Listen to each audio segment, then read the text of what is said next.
बिस्मिल्लाहिर्रहमानिर्रहीम नहमदुहु व नुसल्ली व नुसल्लिमु अला रसूलिहिल करीम व अला आलिहि व सहबिहिल किराम अजमाइन।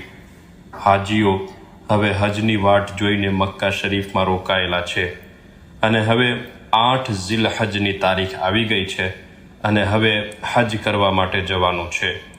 હજની વ્યાખ્યા આપણે આ પહેલાં જાણી લીધી છે કે હજ એટલે એહરામ બાંધીને 9 ઝિલહજ્જે અરફાતમાં રોકાવું અને કાબા શરીફનો તવાફ કરવો અને તેના માટે એક ખાસ સમય નક્કી છે, એ સમયમાં આ કામ કરવા। તો હજના મુખ્યત્વે 2 કામ છે, એહરામ બાંધીને અરફાતમાં રોકાવું અને તવાફ કરવો। પણ આ કામ કરવા માટેનો સુન્નત તરીકો શું છે અને આ 2 કામ સિવાય બીજા કયા કામ કરવાના છે, હવે એની વાત કરશું। સૌથી પહેલાં ઝિલહજની 8 તારીખ થાય એટલે સવારમાં હોટલેથી જ એહરામ બાંધી લો। એહરામ પહેલાં કયા કામ કરવાના છે એ પહેલાંના દર્શોમાંથી જાણી લ્યો, જેમ કે ગુસ્લ કરવું, ખુશ્બુ લગાડવી વગેરે। એહરામ બાંધ્યા પછી 2 રકાત એહરામની સુન્નત નમાઝ પઢી લ્યો, ત્યારબાદ એહરામની નિયત કરો, એટલે કે આ જે એહરામ બાંધવામાં આવ્યો છે એ કયા કામ માટે બાંધવામાં આવ્યો છે। અલ્લાહુમ્મા ઇન્ની ઉરીદુલ હજ્જ ફયસ્સિરહુ લી વ તaqabbalhu મિન્ની નવૈતુલ હજ્જ વ અહરમતુ બિહી મુખલિસન લિલ્લાહી તઆલા, કે એ અલ્લાહ, મેં હજનો ઈરાદો કર્યો છે, તું હજને મારા માટે આસાન કર અને મારી તરફથી કબૂલ કર। મેં હજની નિયત કરી અને તેના માટે મેં એહરામ બાંધ્યો, એ અલ્લાહ ખાસ તારા માટે। તો આ જે એહરામ બાંધ્યો છે એ હવે હજ કરવા માટેનો એહરામ છે। નિયત કર્યા બાદ 3 વાર લબ્બૈક પઢો, પુરુષો ઊંચા અવાજે અને સ્ત્રીઓ પોતાના કાન સાંભળે એવી રીતે। પહેલી વાર લબ્બૈક બોલવાની સાથે જ એહરામની પાબંદીઓ શરૂ થઈ ગઈ। હવે જે કાંઈ એહરામની પાબંદીઓ આપણે આગળના દર્શોમાં બયાન કરી છે એ બધી પાબંદીઓનું ધ્યાન રાખો અને પેલી આયતે મુબારકા જે મોઢે કરવાની કીધી હતી, લા રફસ વલા ફુસૂક વલા જિદાલ ફિલ હજ, એનું પણ ધ્યાન રાખો કે હજમાં બેશર્મીની વાતો, ગુનાહ અને દુનિયાવી લડાઈ ઝઘડા આ કામ કરવાના નથી। વળી પાછું લબ્બૈક બોલવાનું શરૂ કરી દો, હાલતા ચાલતા, ઉઠતા બેસતા, ચડતા ઉતરતા વગેરે। લબ્બૈકના જે કાંઈ મસલા આગળના દર્શમાં બયાન થયા છે એ ત્યાંથી જાણી લ્યો। હવે અહીંયાથી મુઅલ્લિમની બસો તમને મીના લઈ જશે। મુઅલ્લિમ એટલે ત્યાંની ગવર્મેન્ટે બધા હાજીઓને સગવડતા થઈ રહે અને વ્યવસ્થા જળવાય તે માટે હાજીઓને અલગ અલગ જવાબદાર વ્યક્તિઓમાં વહેંચણી કરી દીધી છે। આ જવાબદાર વ્યક્તિને મુઅલ્લિમ કહેવામાં આવે છે। આ મુઅલ્લિમની જવાબદારી હાજીઓને જિદ્દા એરપોર્ટથી મક્કા શરીફ પહોંચાડવા, હજના 5 દિવસો દરમિયાન તેમનું ટ્રાન્સપોર્ટેશન અને ખાવા પીવાની અને રહેવાની સુવિધા કરવાની, અને વળી પાછા મક્કા શરીફ પહોંચાડવા અને મક્કા શરીફથી મદીના શરીફ પહોંચાડવા અને મદીના શરીફથી વળી પાછા એરપોર્ટ પહોંચાડવા, આ મુઅલ્લિમની જવાબદારીઓ છે। તો મુઅલ્લિમની બસો મીના શરીફ પહોંચાડવા માટે સવારે લેવા માટે આવશે। મીના એક જગ્યાનું નામ છે જે મક્કા શરીફથી નજીક જ છે, જ્યાં 8 ઝિલહજ્જે રોકાવાનું છે। 9 ઝિલહજ્જે ત્યાંથી અરફાત જવાનું છે અને વળી પાછા 10, 11 અને 12 ઝિલહજ્જે મીનામાં રોકાવાનું છે। આ જગ્યાએ હાજીઓને રોકાવા માટે ટેન્ટની વ્યવસ્થા કરવામાં આવે છે। આ ટેન્ટની અંદરની વ્યવસ્થા કેવી હોય છે એના અમુક ફોટા તમે તમારી સ્ક્રીન પર જોઈ શકો છો। જો તમને આ મીનાના રસ્તાઓની જાણકારી હોય, તમે તમારો ટેન્ટ શોધી શકતા હોય, તો અહીંયા પગે ચાલીને હોટલેથી હજ કરવા માટે જવું એની ખૂબ મોટી ફઝીલત છે। સહી ઇબ્ને ખુઝૈમામાં ઇબ્ને અબ્બાસ રદિયલ્લાહુ તાલા અન્હુમાથી આ રિવાયત છે કે રસૂલુલ્લાહ સલ્લલ્લાહુ તાલા અલૈહિ વસલ્લમે ફરમાયું કે જે મક્કાથી ચાલીને હજ કરવા જાય ત્યાં સુધી કે પાછો મક્કા આવી જાય તો તેના માટે દરેક ડગલે ને પગલે 700 હરમ શરીફની નેકીઓ લખવામાં આવશે। પૂછવામાં આવ્યું કે હરમની નેકીઓની મિકદાર શું છે, તો ફરમાયું કે દરેક નેકી 1,00,000 નેકી બરાબર છે. તો હિસાબ કરતા દરેક પગલે 7 કરોડ નેકીઓ થઈ. આલા હઝરત રહમતુલ્લાહ તાલા અલૈહના હિસાબે જો કોઈ હાજી મક્કા શરીફથી પગે ચાલીને હજ કરવા જાય અને વળી પાછો મક્કા શરીફ ચાલીને જ આવે, આ આખો સફર ચાલીને જો પૂરો કરે, તો આ નેકીઓ 78 ખરબ અને 40 અરબ થાય છે, જે આપણા અત્યારના હિસાબ મુજબ 7,84,000 કરોડ નેકીઓ થાય છે. અલ્લાહુ અકબર. પણ જો તમારી સાથે ઘરડા મા બાપ હોય, કે તેમને તમારી જરૂર હોય, કે પછી સ્ત્રીઓ હોય, તો પછી તેમની સાથે જ રહો. આખા રસ્તે લબ્બૈક, દુઆ, દુરૂદ, સના એટલે કે અલ્લાહ તાલાના વખાણ વધારે ને વધારે પઢો. જ્યારે મીના દેખાય તો આ દુઆ પઢો, અલ્લાહુમ્મ હાદિહી મિનન ફમનુન અલા બીમા મનંત બિહી અલા અવલિયાઇક, કે એ અલ્લાહ, આ મીના છે, તું મારા પર એવી રીતે અહેસાન કર જેવી રીતે કે તે તારા વલીઓ ઉપર કર્યું. આજ 8 તારીખ છે. 8 તારીખની ઝોહર, અસર, મગરિબ અને ઈશા અને 9 તારીખની ફજર, આ 5 નમાઝો મીનામાં પઢવી એ સુન્નત છે. મસ્જિદે ખૈફ આ મીના શરીફમાં એક મસ્જિદ છે. કહેવાય છે કે આ મસ્જિદમાં 70 અંબિયાએ કિરામે નમાઝ અદા કરી છે, અને બીજી એક રિવાયત મુજબ 70 અંબિયાએ કિરામની અહીંયા કબ્ર છે, એટલે કે તેઓ અહીંયા દફન છે. તો આ બરકતવાળી જગ્યા છે, તેની ઝિયારત કરો, તેમાં નમાઝ પઢો. આ રાત એટલે કે 8 અને 9 તારીખની જે વચ્ચેની રાત છે, એમાં મીનામાં રોકાવાનું છે. એ રાતને શક્ય હોય તો જાગીને ઇબાદતમાં પસાર કરો, કે સૂવાની રાતો જીવનમાં ઘણી મળશે, અને જો ન થઈ શકે તો બેકાર ફિઝૂલ વાતોમાં સમય પસાર કરવા કરતાં જમાત સાથે ઈશા પડીને પછી થોડી વાર ઇબાદત કરીને વુઝુ કરીને સૂઈ જાઓ, અને સવારે વળી પાછા ફજરની નમાઝ જમાતની સાથે અદા કરો. સૂવામાં ધ્યાન રાખો કે ચાદર વગેરેથી મોઢું અને માથું ઢકાઈ ન જાય. યાદ રાખો કે નમાઝ જ્યારે પણ જમાત સાથે પડવાની થાય તો ખાસ જોઈ લ્યો કે ઇમામમાં ઇમામતની બધી શરતો પૂરી થાય છે કે નહીં. જો શરતો પૂરી થતી હોય તો જમાત એ મૂકવાની વસ્તુ નથી, જમાતમાં જ પડો. અને જો શરતો પૂરી ન થતી હોય તો પોતાની અલગથી નમાઝ પઢી લ્યો. ઇમામમાં સામાન્ય રીતે આ 6 શરતો પૂરી થતી હોવી જોઈએ. ઇસ્લામ આકિલ હોય, એટલે કે ગાંડો પાગલ ના હોય, બાલિગ હોય, પુરુષ હોય, કિરાઅત જરૂરિયાત મુજબ જાણતો હોય, અને માઝૂર ન હોય. એમાં પહેલી શરત ઇસ્લામ, એટલે કે વ્યક્તિ મુસલમાન હોવો જોઈએ. બદ અકીદા, બદ મઝહબ, ગુમરાહ ઇમામની પાછળ નમાઝ પઢવી એ મકરૂહ તહરીમી છે. તો જો કોઈ બદ અકીદા કે ગુમરાહ હોય, એટલે કે અહેલે સુન્નત વ જમાતના જે વિચારો છે તેનાથી હટેલો હોય, તો તેની પાછળ નમાઝ ન પઢવી. પછી તે ઇમામ મક્કા શરીફનો હોય કે મદીના શરીફનો હોય કે ક્યાંયનો પણ હોય. નમાઝે ફજર પડ્યા બાદ વળી પાછા zikr, લબ્બૈક, દુરૂદ, દુઆ એમાં લાગી જાઓ. આજે ઝિલહજની 9 તારીખ છે, એટલે કે આરફાતનો દિવસ. થોડા સમય બાદ હવે તમને આરફાત લઈ જવામાં આવશે. આરફાત એ એક મેદાન છે જે મીનાથી લગભગ 10-12 કિલોમીટર જેવું દૂર છે. આરફાનો મતલબ મુલાકાત કરવું, ઓળખવું, જાણવું એવો થાય છે. કહેવામાં આવે છે કે અહીંયા આ મેદાનમાં જન્નતથી ઉતર્યા પછી હઝરતે આદમ અલૈહિસ્સલામ અને હઝરતે હવ્વા રદિયલ્લાહુ તાલા અન્હા પહેલી વાર મળ્યા હતા. એટલે આ મેદાનને આરફાતનું મેદાન કહેવામાં આવે છે. મુઅલ્લિમની બસો અહીંયા પણ તમને મીનાથી આરફાત લઈ જશે, અથવા તો હવે ત્યાં ટ્રેનની વ્યવસ્થા છે, તો જો તમને ટ્રેનના પાસ આપેલા હશે તો તમને ટ્રેન દ્વારા આરફાત લઈ જવામાં આવશે, અને ચાલીને જવાવાળા લોકો ચાલીને અરફાત જવા માટે નીકળે.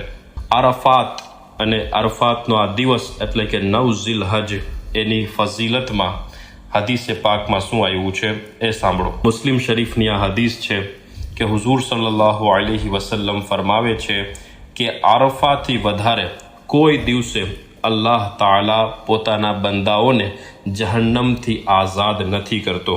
બીજી એક હદીસ ઇમામ માલિક રહમતુલ્લાહ અલૈના હવાલાથી બહારે શરીયતમાં લખેલી છે કે અરફાતથી વધારે કોઈ દિવસમાં શૈતાનને વધારે નાનો અને જલીલ, હકીર અને ગુસ્સામાં ભરેલો નથી જોવામાં આવ્યો. એનું કારણ એ છે કે એ દિવસે રહેમતનું ઉતરવું અને અલ્લાહ તાલાનું બંદાઓના મોટા મોટા ગુનાહ માફ કરવું એ શૈતાન જોવે છે.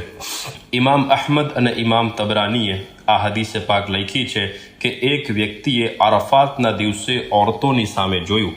રસૂલુલ્લાહ સલ્લલ્લાહુ તઆલા અલૈહિ વસલ્લમે ફરમાયું કે આજે એ દિવસ છે કે જે વ્યક્તિ કાન, આંખ અને જીભને કાબૂમાં રાખે તેની મગફિરત થઈ જશે.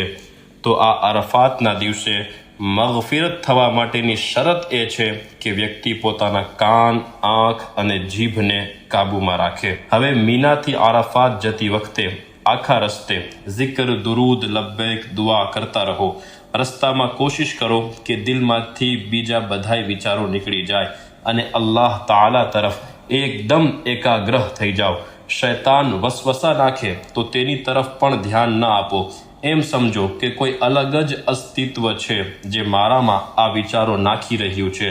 કોઈ ધ્યાન ના આપો કે આજનો દિવસ એ દિવસ છે કે કોઈકના હજ કબૂલ થશે, કોઈકને આ કબૂલ થયેલાઓના સદકે બક્ષી દેવામાં આવશે. ખરેખર મહેરૂમ, વંચિત એ વ્યક્તિ છે જે આજના દિવસે વંચિત રહ્યો, મહેરૂમ રહ્યો. અરફાતમાં જ્યાં તમારા મુઅલ્લિમના કેમ્પ હોય ત્યાં ઉતરો.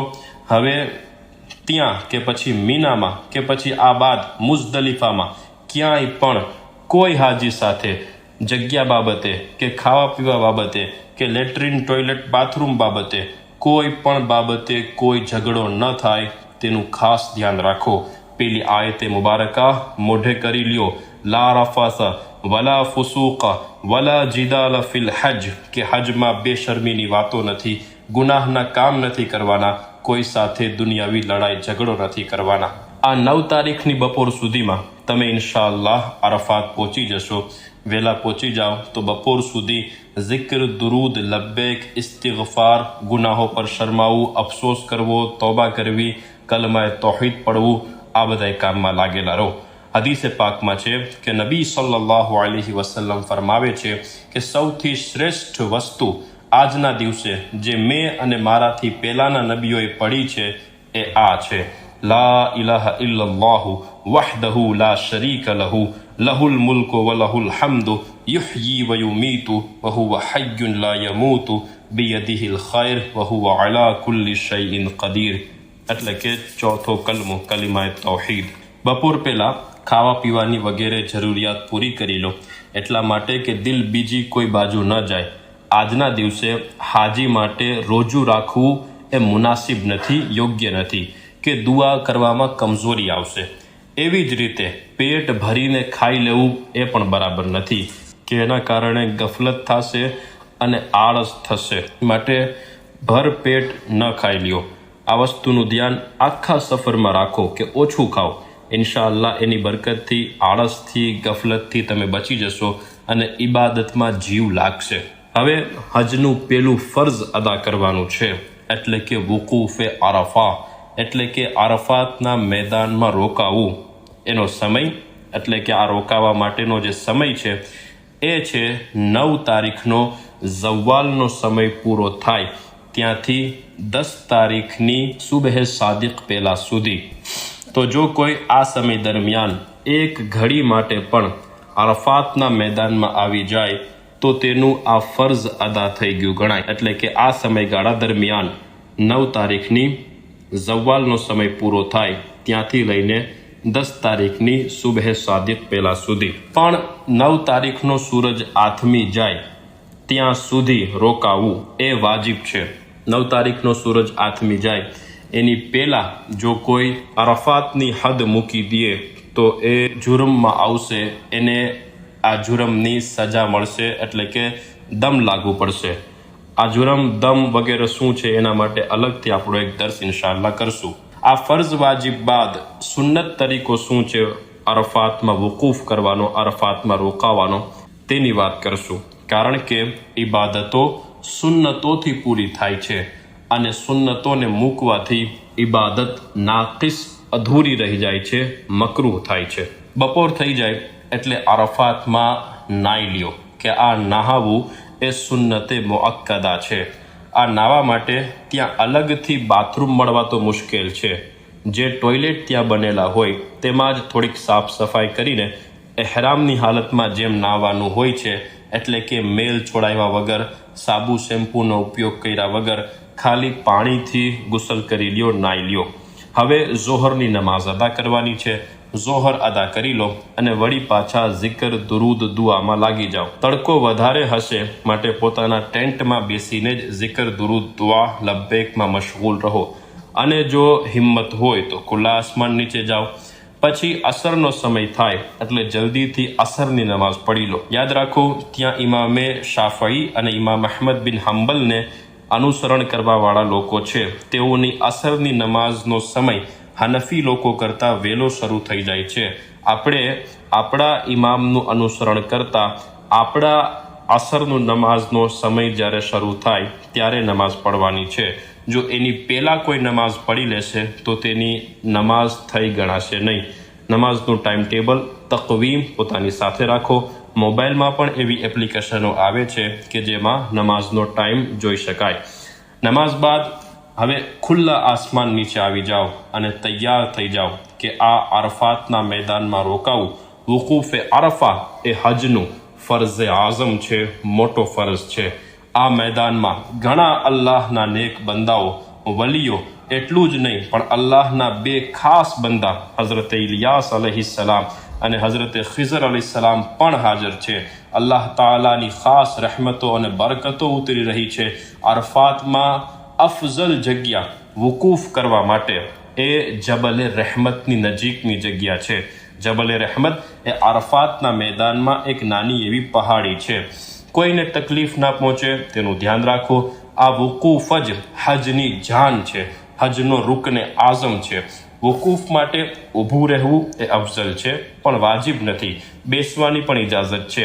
વુકૂફ માટે નિયત કરવી અને કાબા શરીફ તરફ મોઢું કરીને ઊભા રહેવું એ અફઝલ છે. અમુક લોકો વુકૂફ માટે જબલે રહેમતની ઉપર ચડી જાય છે. તમે એ લોકોની જેમ ના કરો.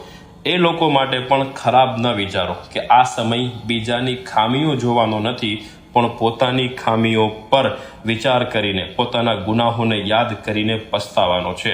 હવે સાચા દિલથી અલ્લાહ તાલા તરફ એકાગ્ર થઈ જાઓ અને જાણે કયામતના દિવસે અલ્લાહ તાલાની બારગાહમાં હિસાબ દેવા માટે હાજર છીએ એવો વિચાર કરો. એકદમ આજીજી સાથે, ડરતો ધ્રુજતો અલ્લાહ તાલાના જલાલનો વિચાર કરો અને પછી તેની રહેમતનો વિચાર કરો. આંખો બંધ કરી, ગરદન ઝુકાવી, આસમાન તરફ હાથ દુઆ માટે ઊંચા કરો. માથાથી વધારે હાથ ઊંચા કરી લ્યો. તકબીર પઢો એટલે કે અલ્લાહુ અકબર. કલમો પઢો એટલે કે લા ઇલાહા ઇલ્લલ્લાહ મુહમ્મદુર રસૂલુલ્લાહ. તસ્બીહ પઢો એટલે કે સુબહાનલ્લાહ. હમ્દ કરો એટલે કે અલ્હમ્દુલિલ્લાહ. zikr કરો એટલે કે અલ્લાહ અલ્લાહ કરો. દુઆ કરો, તૌબા કરો, ઇસ્તિગફારમાં ડૂબી જાઓ. કોશિશ કરો કે આંખમાં આંસુ આવી જાય અને આંખોમાંથી આંસુડા સરવા લાગે કે આ આંસુ એ દુઆ કબૂલ થવાની નિશાની છે. ન થઈ શકે તો રોવા જેવું મોઢું બનાવો કે સારા માણસોની નકલ પણ સારી છે.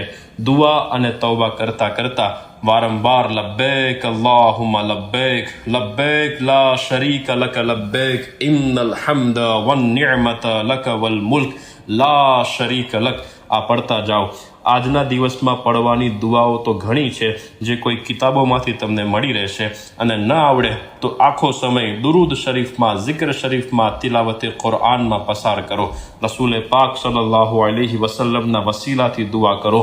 ગૌસે આઝમ રદિયલ્લાહુ તાલા અન્હુનો દામન પકડો અને એમના વસીલાથી દુઆ કરો. પોતાના ગુનાહ અને અલ્લાહ તાલાનો જલાલ યાદ કરો.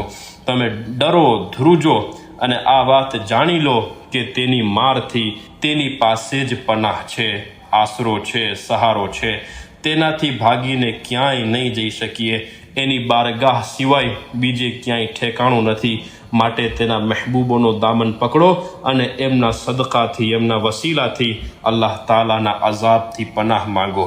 અને આવી જ રીતે તમારી હાલત હોવી જોઈએ ક્યારેક તેના જલાલ અને પોતાના ગુનાહ યાદ કરીને ધ્રુજો, આંખમાં આંસુડા આવી જાય, અને ક્યારેક તેની રહેમતને યાદ કરીને ખુશ થઈ જાઓ કે ઇન્શાઅલ્લાહ જરૂર બક્ષવામાં આવીશ.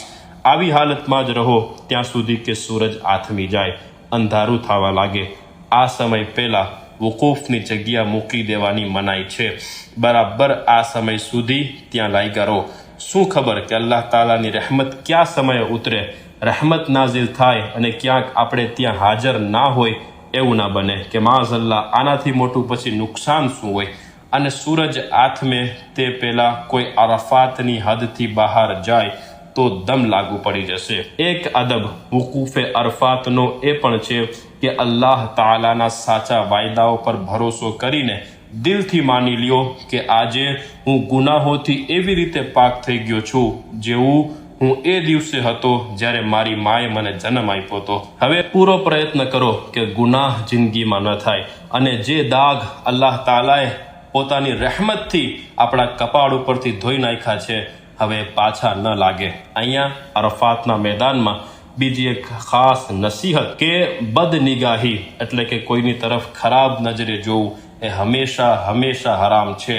આ એહરામ એ આપણી પરીક્ષાનો સમય છે કે સ્ત્રીઓને હુકમ આપવામાં આવ્યો કે તમે તમારું મોઢું ન ઢાંકો, ખુલ્લું રાખો, અને પુરુષોને હુકમ છે કે તમે તેમની તરફ ન જુઓ.